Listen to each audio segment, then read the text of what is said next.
आदाब, नमस्कार। आपका मेरी अपनी महफिल में एक बार फिर इस्तकबाल है, स्वागत है। आज एक बार फिर फेसीन एजाज साहब की किताब पतली बर्फ से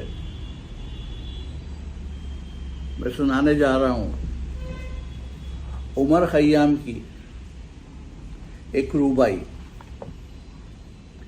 जी हाँ, वही उमर खयाम जो काफी मशहूर है अपनी रुबाइयात के लिए। सुनिए उनकी पहली रुबाई। मैं खाना लिए शाने पे गुजरा कोई मधोश, देखा कि कोई पीर है मस्त सुबह बरदोश। पूछा खुदा से शर्म नहीं करता ए पीर? बोला कर्म अल्लाह का, मैं पीता हूं खामोश।